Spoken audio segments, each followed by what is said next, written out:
ध्यान देना, जैसा कल हम बता रहे थे, संपर्क में रखे दो पतले लेंसों की संयुक्त फोकस दूरी का सूत्र बताया गया था कल वाली हेडिंग में थोड़ा ध्यान देंगे। 1/f ये था संयुक्त लेंस की फोकस दूरी f और इक्वल्स 1/f1 प्लस 1/f2। ये हम बताए थे। संयुक्त लेंस की फोकस दूरी दो पतले लेंसों की ये बताया गया था कल। आज देखेंगे दोनों लेंसों में से यदि एक अवतल हो दूसरा उत्तल हो तो संयुक्त लेंस की फोकस दूरी क्या होगी, ध्यान देंगे। यदि दोनों लेंसों में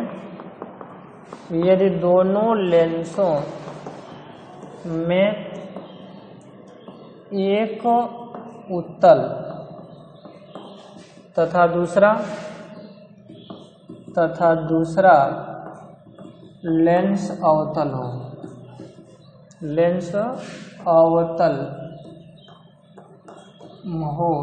तो ध्यान दो,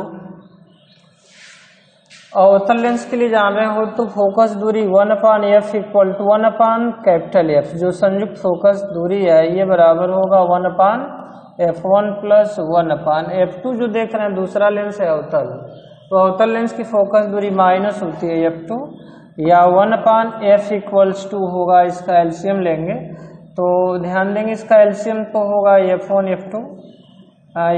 f2 इसका एलसीएम होगा। अब f1 से तो f1 कट जाएगा f2 और ये माइनस हुआ f2 कटेगा तो ये हुआ f1 या f इक्वल्स टू हुआ f equals to f1 f2 upon f2 minus हुआ f1। इसमें कंडीशन हम बता रहे हैं, ध्यान देंगे। इसमें कंडीशन थोड़ा विशेष ध्यान देना। यदि नंबर 1 ध्यान देंगे, यदि f1 is greater than f2, कहने का मतलब यदि उत्तल लेंस की फोकस दूरी अवतल लेंस से ज्यादा हो तो f1 जब ज्यादा होगा f2 कम होगा। f1 जब ज्यादा होगा f2 कम होगा तब क्या होगा, ध्यान देंगे। अवतल लेंस की जो फोकस दूरी है, प्रभावी फोकस दूरी, ध्यान दो यहाँ ये f1 है ज्यादा तो f का मान तो निगेटिव ही आएगा। मतलब संयुक्त लेंस किसकी भांति व्यवहार करेगा, अवतल लेंस की भांति व्यवहार करेगा। मतलब संयुक्त लेंस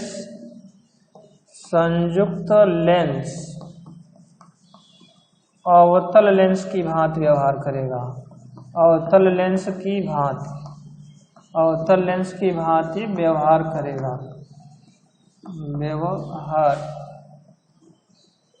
करेगा। दूसरे नंबर पर देखो, यदि हम इसमें लिखते हैं, यदि f1 इक्वल्स टू f2 लिखेंगे तो जान रहे हैं कि ये तो दोनों बराबर होंगे तो 0 हो जाएगा। अब भाग देंगे तो इनफाइनाइट अनंत आ जाएगा। तो ये तो तब वो संयुक्त लेंस ध्यान देंगे संयुक्त लेंस किस तरह का व्यवहार करेगा, तो अनंत फोकस दूरी किसकी होती है, समतल दर्पण की। मतलब समतल दर्पण की भांति वो व्यवहार करेगा, ध्यान देंगे। यदि तीसरे नंबर पर ध्यान देंगे, इसमें यदि मानते हैं कि f1 is less than f2 तब f क्या होगा, तब f धनात्मक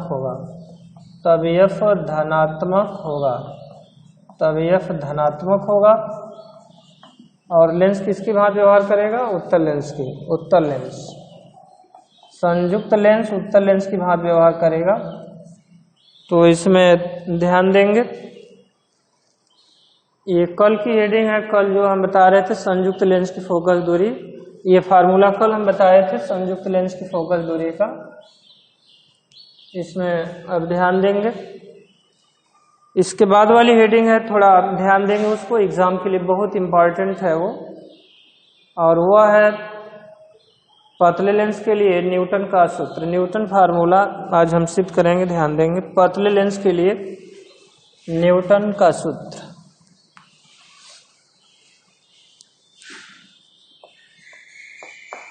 पतले लेंस के लिए न्यूटन का सूत्र। पतले लेंस के लिए न्यूटन का सूत्र पतले लेंस के लिए न्यूटन का सूत्र ध्यान देंगे। पतले लेंस के लिए न्यूटन का सूत्र, न्यूटन फार्मूला क्या है ध्यान देंगे। ये एग्जाम के लिए बहुत इम्पॉर्टेंट है, एग्जाम में आता है, ध्यान देना। क्वेश्चन भी आएगा, न्यूमेरिकल क्वेश्चन भी। पतले लेंस के लिए न्यूटन का ये सूत्र फार्मूला क्या है। तो इसमें देखो, एक मान लेंगे पतला लेंस, और पतले लेंस की जो दो फोकस होगा, प्रथम फोकस को मान लेंगे। देखो, लेंस से बाईं ओर यदि हम एक बिंदु लें जहाँ से चलने वाली प्रकाश की किरणें या उस बिंदु से होकर जाने वाली प्रकाश की किरणें अपवर्तन के उपरांत मुख्य अक्ष के क्या होती हैं, समानांतर हो जाती हैं। तो ये फोकस होगा और इसको हम मान लेंगे F1, और ये लेंस है तो लेंस का ये मान लेना, ये लेंस का C सेंटर मान लेना, चाहे जो कुछ भी मानना है मान सकते हैं। ये फोकस दूरी इसमें ध्यान देंगे, और इसका दूसरा द्वितीय मुख्य फोकस तो ये होगा, यहाँ F2 होगा और इसको हम मानते हैं F1, और इसको C मान लो, और यहाँ मानते हैं कि कोई वस्तु है, ये OO डैश कोई वस्तु है, चाहे ये भी चाहे जो कुछ भी मानना है मान लेंगे। और ये फोकस से दूरी लेंगे वस्तु की, ये है वस्तु। फोकस से वस्तु की दूरी को मानेंगे x1, फोकस से दूरी मान लेंगे x1, और इसका प्रतिबिंब बनाएंगे। तो एक तो मुख्य अक्ष के समानांतर प्रकाश की किरण ले जाएंगे, और समानांतर जो किरण जाएगी वो द्वितीय मुख्य फोकस से होकर जाएगी। तो एक तो इससे ले जाएंगे, तो जानते हैं कि ये जो फोकस से होकर प्रकाश की किरण जाती है वह अपवर्तन के उपरांत मुख्य अक्ष के समानांतर हो जाती है, मुख्य अक्ष के सीधे समानांतर ये जाएगी। तो समानांतर जाएगी, ध्यान देना, और ये दोनों किरणें जहाँ एक दूसरे को काटेंगी वहीं इस वस्तु का क्या होगा, प्रतिबिंब बन जाएगा। और ये प्रतिबिंब होगा, मान लेंगे कि प्रतिबिंब होगा I डैश होगा, और ये द्वितीय फोकस से प्रतिबिंब की दूरी को मान लेंगे कि x2 है, ये है x2, और इसको C, तो इसको हम ये मानते हैं। अब इसमें देखो, न्यूटन का जो सूत्र है वो हमें सिद्ध करना, इसमें दिखाई दे रहा है दो समरूप त्रिभुज।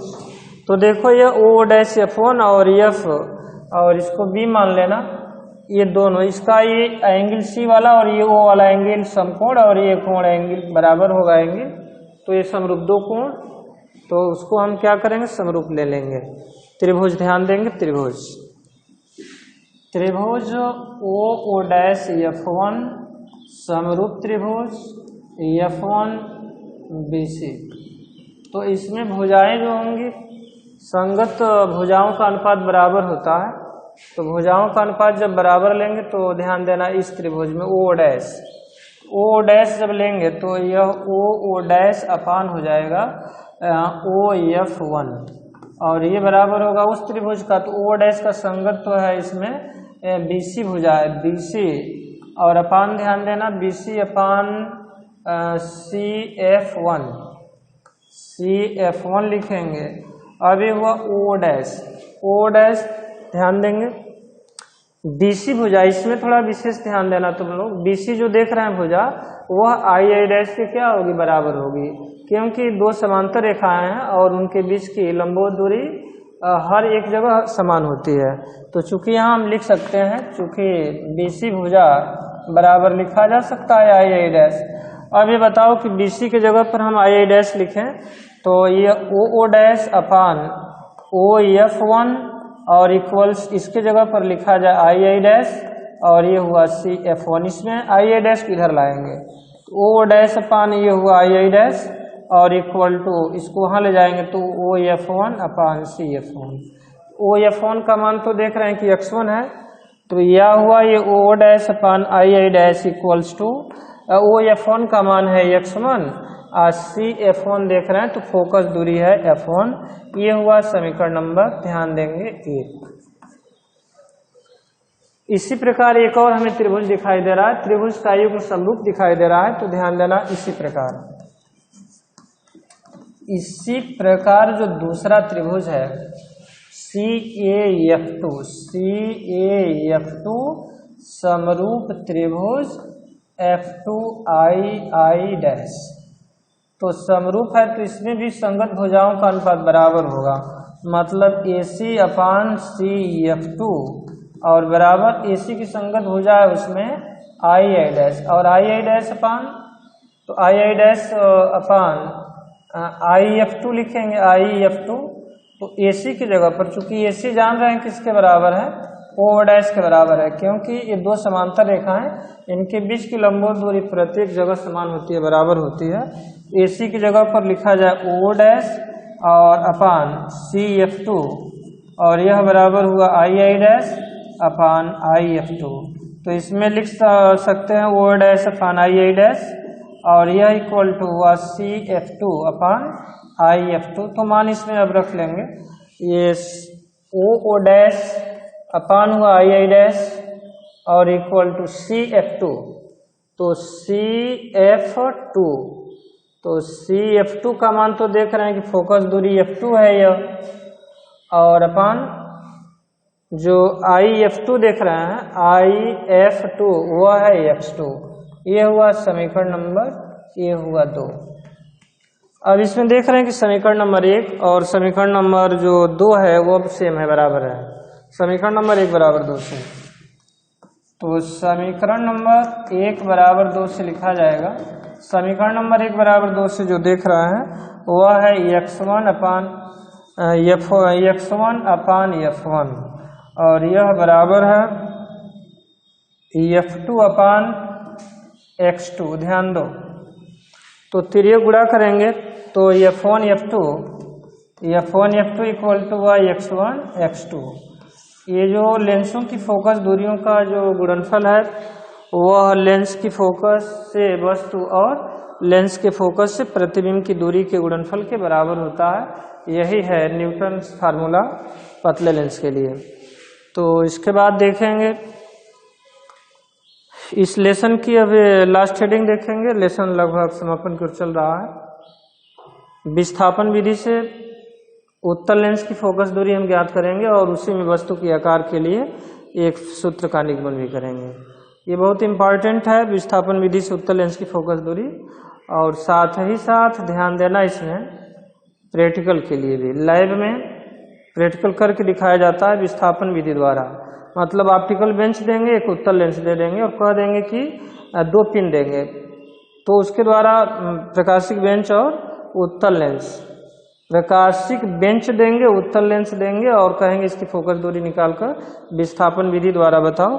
तो बताया जाता है विस्थापन विधि द्वारा उत्तल लेंस की फोकस दूरी कैसे निकालेंगे। तो इसके बाद वाली हेडिंग में थ्योरी देखो, उसके बाद जब लैब में चलेंगे तो प्रैक्टिकल द्वारा भी हम सिद्ध करेंगे।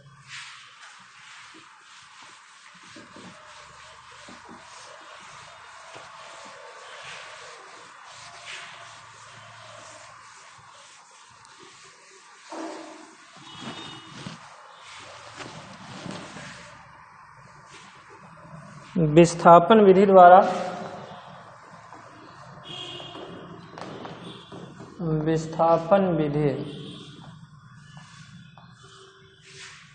उत्तल लेंस के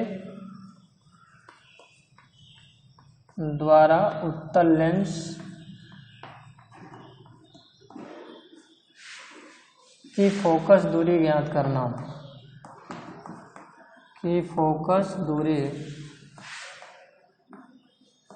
ज्ञात करना,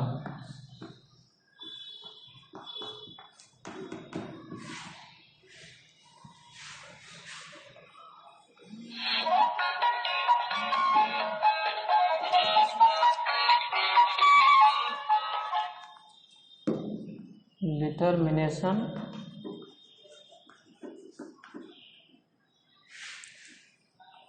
of the focal length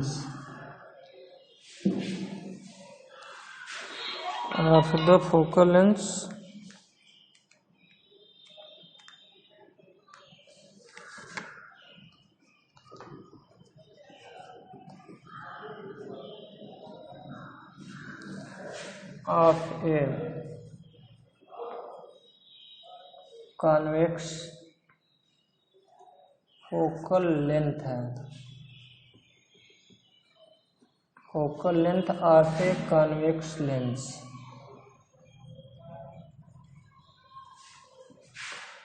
bye displacement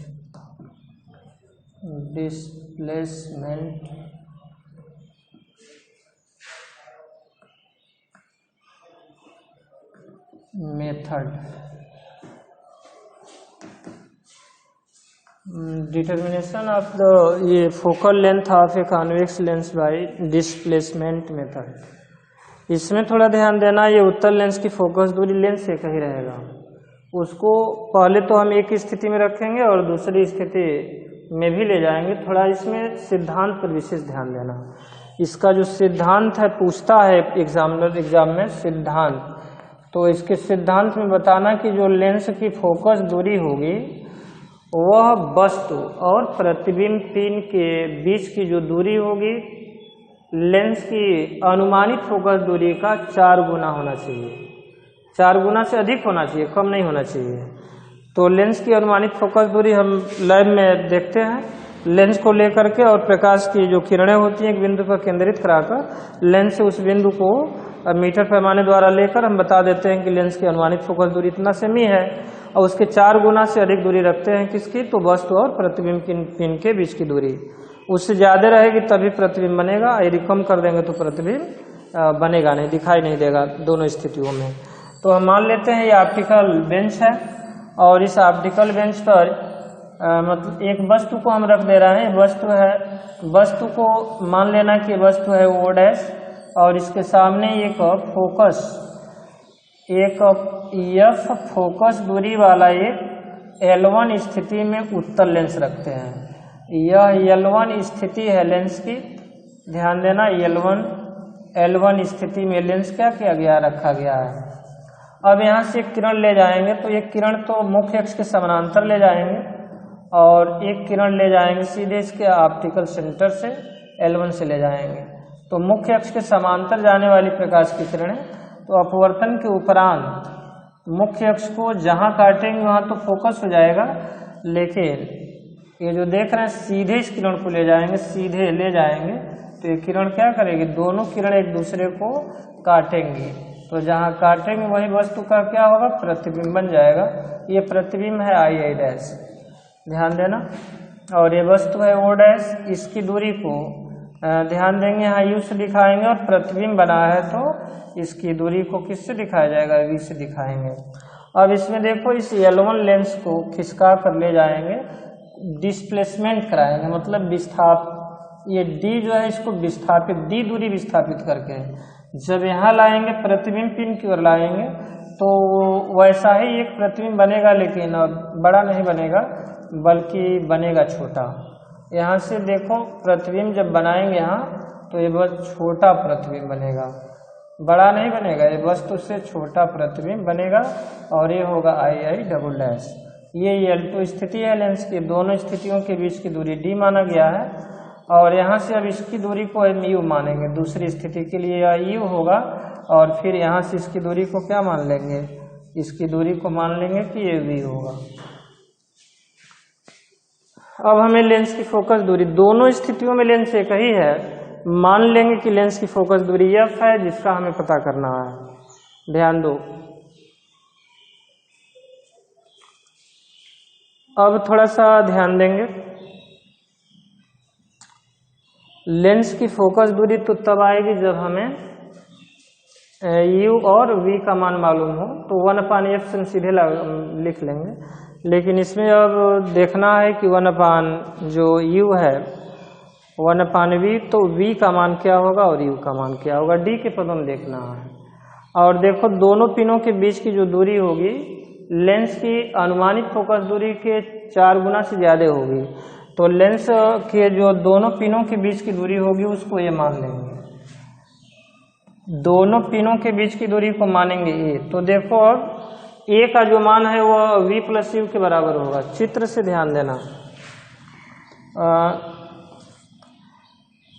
V + U बराबर हुआ ए, इसको मान लेना समीकरण नंबर 1। और डी जो देख रहे हैं तो डी तो वी में से यू को घटा दिया जाए तो डी मालूम हो जाएगा। तो ये हुआ v minus u equal to हुआ डी, ये हुआ समीकरण नंबर 2। अब इसमें देखो जब इसको जोड़ेंगे तो ध्यान देंगे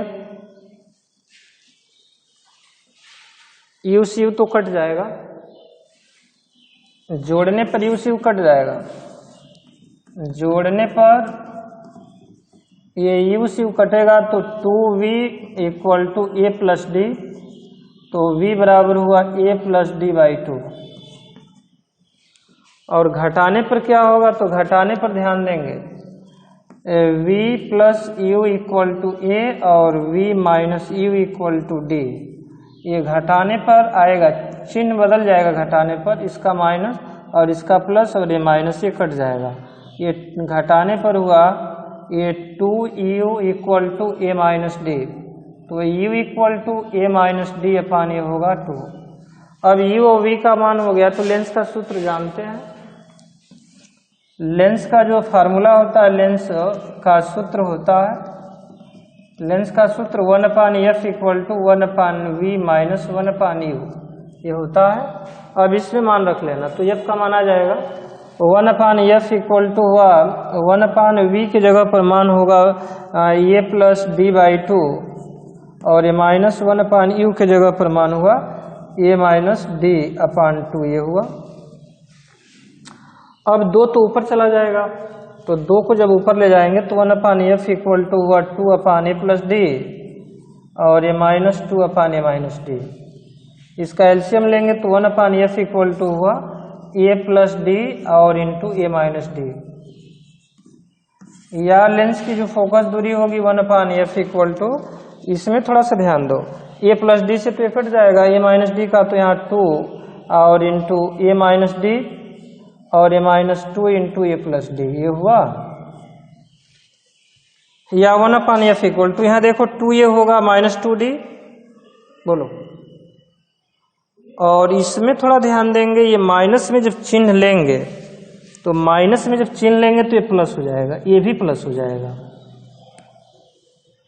u का जो मान होगा यहाँ माइनस में रखोगे तो माइनस नहीं रहेगा, तब क्या हो जाएगा, प्लस हो जाएगा। अब बताओ यहाँ 2a माइनस 2d और प्लस 2a और प्लस 2d हुआ, तो ये 2d से 2d तो कट जाएगा अपान, यहाँ देखो ये कई चीज़ दोनों कोष्टकों में है, तो यहाँ a square minus d square लिखा जाएगा। 1/f equal to 4a upon a square minus d square, या f इक्वल टू हुआ a square minus d square upon 4a।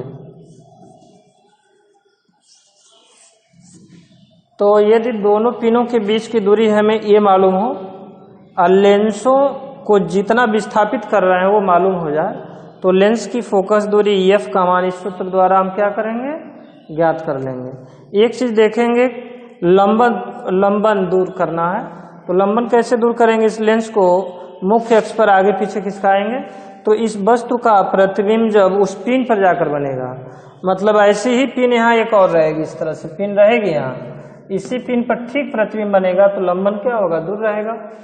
और आंख को इधर उधर करेंगे तो प्रतिबिंब और ये वस्तु पिन दोनों एक साथ इधर उधर होंगे, तो लंबन दूर रहेगा। तो लंबन न रहे उस स्थिति में हम ये दूरी नोट करते हैं। फिर इस लेंस को खिसका कर दूसरी स्थिति में ले जाएंगे, वहाँ भी लंबन नहीं रहेगा, तो दूसरी स्थिति में बना लेंगे प्रतिबिंब। एक चीज़ देखो, यहाँ प्रतिबिंब 2 बना है, तो ये पहला जो प्रतिबिंब आई डैश था और दूसरा प्रतिबिंब आई डबल डैश था, दोनों प्रतिबिंबों के गुणनफलों का वर्गमूल ये वस्तु का आकार होगा।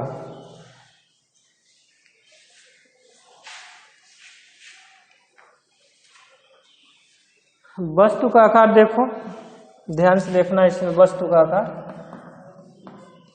साइज ऑफ ऑब्जेक्ट ध्यान देंगे, वस्तु का आकार। कभी कभी क्वेश्चन पूछ देता है, समझे, तो वस्तु का आकार ओ डैश बराबर अंडर रूट आई डैश और इंटू आई डबल डैश, यही होता है वस्तु का आकार। वस्तु का आकार यदि निकालना है तो दोनों प्रतिबिंबों की लंबाइयों का कर देना गुणनफल और फिर उसका वर्गमूल ले लेना, तो वस्तु के आकार का पता चल जाएगा।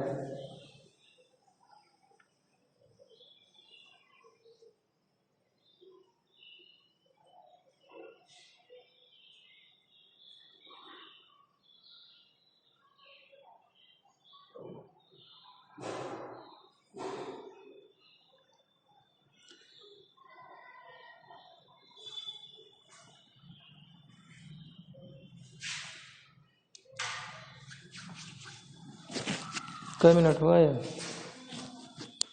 देखो तो बंद।